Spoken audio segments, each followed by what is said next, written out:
Entergalactic by Kid Cudi. Released in 2022 alongside a Netflix special by the same name.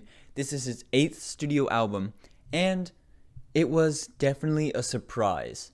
Now, before I get into the review, I want to say, by the time we're recording this album came out last week, so this is less of a solid review like my other ones and more of a initial thoughts. My first thoughts on this album and all of that. At this time, I've only listened to it twice, and I do have an opinion that kind of stayed the same through both listens, but I just wanted to say that my opinion could change, and it's more likely to change than my other reviews. Now, I wasn't very excited for this album.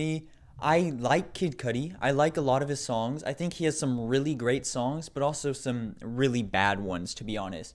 I personally think that none of his albums that are outside of the Man on the Moon trilogy are worth a listen, but this album did kind of break that barrier.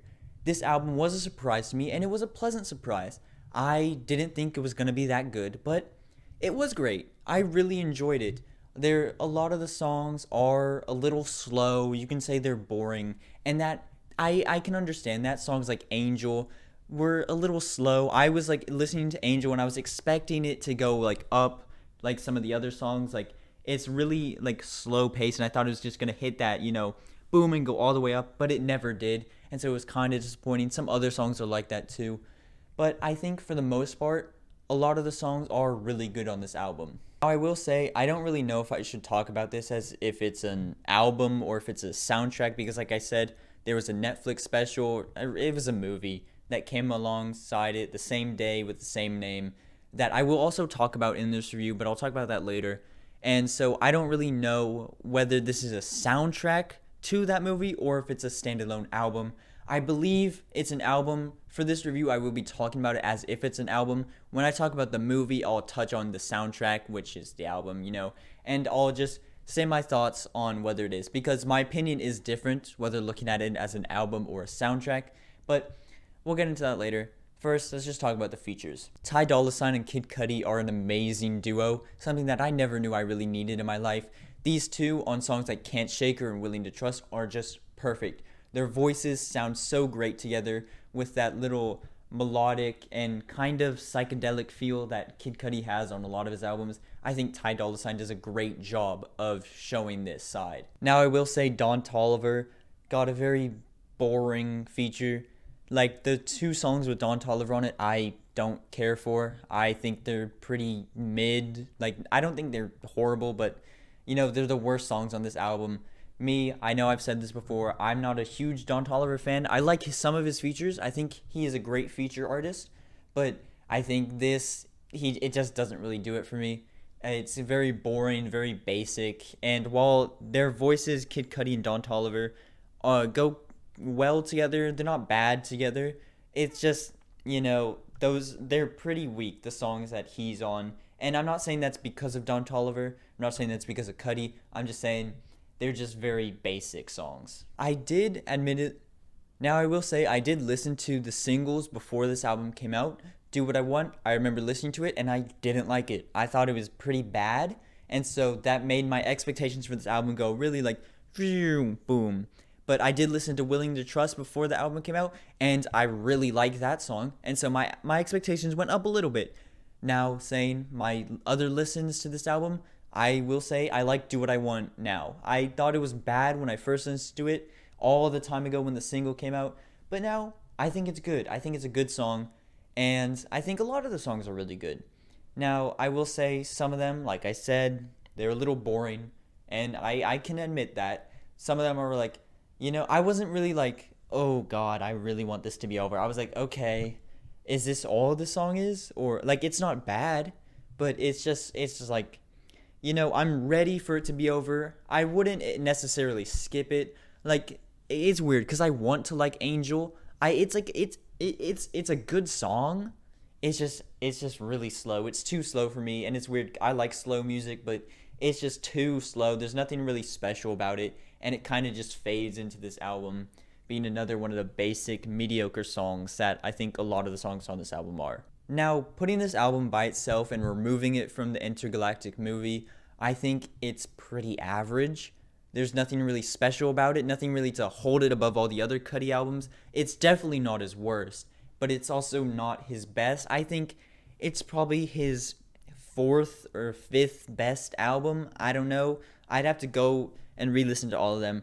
I listened to some songs on some of the albums. Not a huge Cudi fan, but I think it's in the middle range of his albums. Like, it's not good, or it's not bad. It's not great. It's good. It's all right. It's solid, but I wish it was better.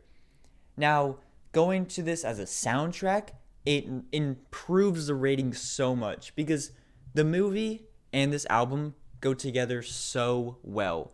It is like this album was made for the movie, which I do think it was, but I'm still going to rate this album based on it just being an album, not a soundtrack.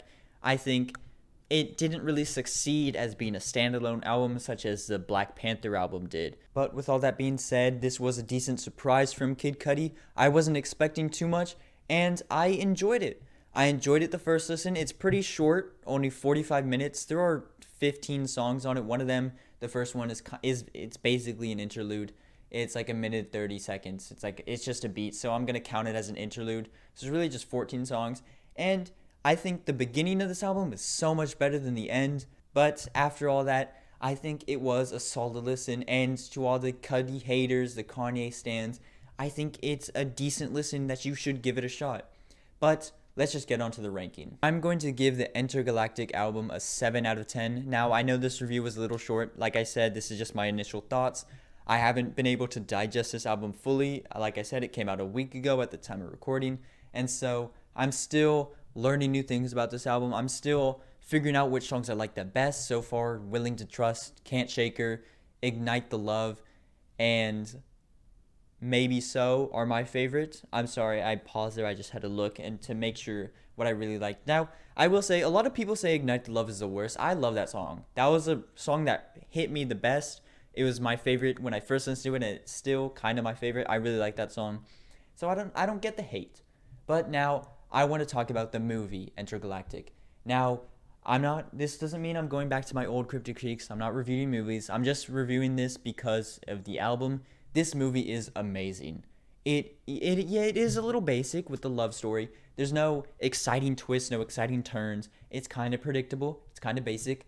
But I think the animation is beautiful. It's like the animation of Spider-Verse, but a little choppier, I would say. I know that was the point, so I'm not giving it any flack. I do enjoy it, but you can see they're kind of like skipping frames, which is kind of cool to see, but it is also very noticeable. So some of you might like it, some of you might not like it. I understand if you don't like it, but I myself personally enjoyed it.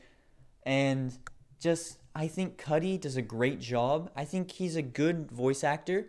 I wasn't distracted by the fact that it was Kid Cudi, like how some other like music artists would be. Like if you're watching, I don't know, a movie with like Harry Styles in it, you're gonna be like, that's not an actor, that is Harry Styles.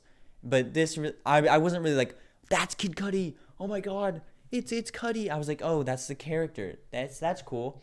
Also, Ty Dolla $ign is in it. He's a great character in this. So is Timothée Chalamet. I think this movie is really funny. It's really good. Give it a watch. It is an hour and 30 minutes. It is 100% worth your time. Even if you don't listen to this album, the movie is great. But one last thing, I think the way they integrate the songs into the movie is amazing. Like you'll be watching the movie, and then one time it's gonna be like, oh, and then Do What I Want starts playing, or oh, Angel starts playing, or Willing to Trust starts playing. And I think they all fit so well in where they're placed, and it's great. So I'm going to give the Intergalactic movie a 9 out of 10. I know it's a 9 out of 10. It's really good. I think it is one of my favorite movies that came out this year, and one of the best that came out this year. It's just really good. It's on Netflix. I implore you all to watch it. But anyways, thank you all so much for watching. I know this review was a little short. It is a little rushed, but again, this is my initial thoughts. Maybe later on in the future, in like a year or two, I'll re-review this album. If I ever do a Cudi spree like I did on my old channel, then I might review it again and might go more in depth. But again, this album came out last week, and so I'm not fully developed on my opinion. I was thinking about giving this an 8, but I think a 7 is what it deserves. But thank you all so much for watching. I really do appreciate it. Remember to comment down some albums that you want to see me review in the future, and like the video, subscribe, and remember to floss. Goodbye.